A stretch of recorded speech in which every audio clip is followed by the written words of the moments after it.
जो बाहर है उसको क्या कहा जाता है बाबू? Counter ion. क्या कहा जाता है बाबू? तब काउंटर आयन की डेफिनेशन कैसे बनाया लोगों ने? हेलो मित्र, देखना जरा, काउंटर आयन की डेफिनेशन कैसे बनाया लोगों ने? ध्यान से, वह सिंपल आयन जो कॉम्प्लेक्स आयन के चार्ज को न्यूट्रल करे। वह आयन जो कॉम्प्लेक्स आयन के चार्ज को क्या करे? न्यूट्रल करे। वो आयन क्या कहलाता है बाबू? Counter ion. अब इसे देखो, SO4 पर कितना चार्ज होगा? -2। तो इस पूरे कॉम्प्लेक्स पर काउंटर आयन कौन है बाबू? SO4। काउंटर आयन है कितने सर? 1। क्लियर हो जाएगा सबको? आइए लगे हाथों दूसरा सवाल। इसका नाम है बाबू जी सोल्ट। याद हो जाएगा? चलिए अब देखिए, इस कॉम्प्लेक्स के बाहर कोई है तो आप कहेंगे हाँ सर ये क्या रहा? पोटेशियम। क्लियर है क्या? तो ये K+ क्या हो गया बाबू? काउंटर आयन हो गया। Have no problem? No sir. संख्या कितनी है सर इसकी? सर 1 है, कोई दिक्कत नहीं। अरे मेरी बात समझ में? आइए तीसरा, सर ये रहा कॉम्प्लेक्स आयन, इसके बाहर कोई है? आप कहेंगे हाँ सर है। कौन है सर? पोटेशियम। पोटेशियम पर चार्ज कितना होता है सर? +1। क्लियर? पोटेशियम है कितने सर? 3। क्लियर है क्या? चलिए, इस कॉम्प्लेक्स के बाहर कोई है तो आप कहेंगे हाँ सर क्लोरीन है। तो क्लोरीन क्या कहलाएगा बाबू? काउंटर आयन कहलाएगा। काउंटर आयन है कितने सर? 3 है। याद?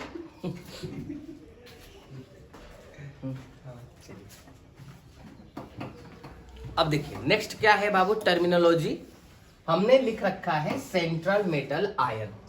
क्लियर है? पहले देखो क्या क्या लिख रखा है इन लोगों ने। Metal present in complex ion.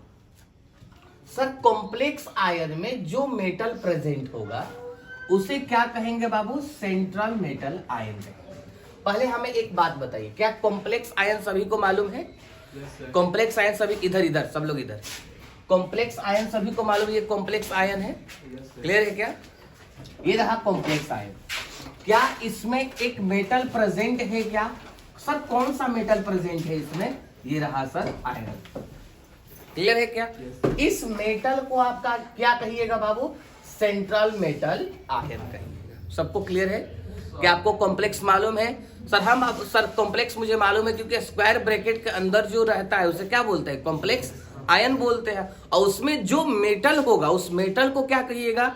Central metal atom कहिएगा या आयन कहिएगा। क्लियर है क्या? चलिए आइए जरा ध्यान से। एटम तो समझ में आ गया, अब से इसमें चार्ज कैसे फाइंड आउट करें तो ध्यान से देखिएगा। हेलो सब लोग इधर देखिए पहले, बिल्कुल ध्यान से, है ना? देखो अब इस पर चार्ज कितना दे रखा है? 4- दे रखा है ना? ध्यान से सुनना जो लोग कल नहीं आए थे। Cn पर चार्ज होता है बाबू -1। याद कर लेंगे आप सभी, ये तो बचपन में पढ़े भी होंगे शायद। Cn पर चार्ज कितना होता है बाबू? -1। कितने हैं बाबू Cn? 6 हैं। तो 6 का मतलब कितना? -6 लिख दूं? -6 लिख दूं? ठीक है सर। अच्छा एक बात बताइए, यहां ऐसा क्या रख दूं कि वो -4 हो जाए?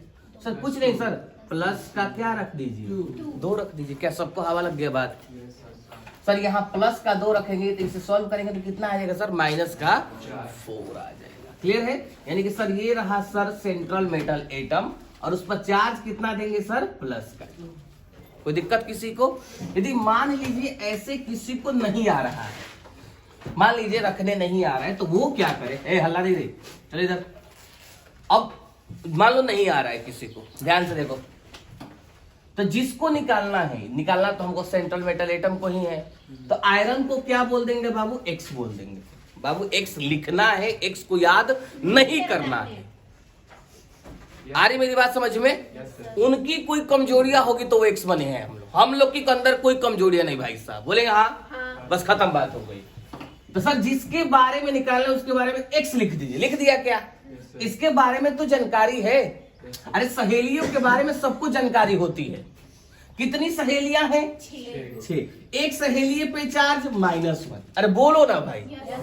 ठीक है सर। अच्छा इज इक्वल टू में कितना लिखूं? माइनस का, लेकिन हेलो माइनस का, बोलो माइनस का। अब तो जानते ही होंगे क्या करना है।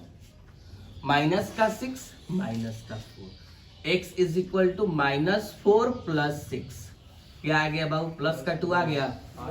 तो ये हमारा हो गया बाबू गांव वाला तरीका। ये वाला हमारा कौन हो गया, कौन इतना समय लगाएगा। इतना तो मैम हमको बचपन में मैथ पढ़ा रखी है कि -6 में सर क्या जोड़ दूं कि माइनस का 4 हो जाए। सर प्लस का 2, अरे बोलिए, हम मान लीजिए ये भेजा में नहीं है तो ऐसे करेंगे गांव वाला। मैं लिख देता हूँ, ये कौन तरीका है भैया, गांव वाला।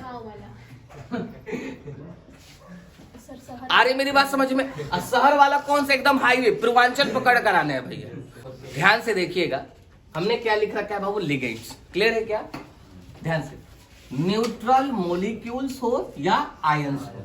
क्लियर है, जो किसकी तरह काम कर रहे हैं बाबू, which act as Lewis base. Lewis base बोले तो जो लोन पेयर डोनेट करे, याद हो जाएगा।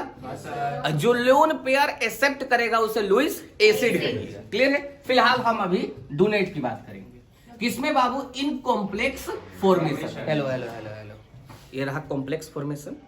स्क्वायर ब्रैकेट में ही तो कॉम्प्लेक्स आयन है, कॉम्प्लेक्स फॉर्मेशन होगा।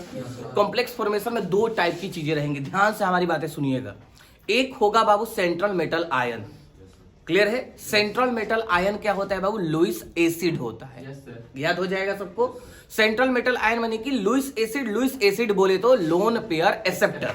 जो बगल वाला उसका होगा, कहां होगा बाबू, बगल वाला, लेफ्ट साइड नहीं, राइट साइड जो होगा वो क्या कहलाता है बाबू, लिगेंड। और लिगेंड क्या होता है बाबू, लुईस बेस होता है।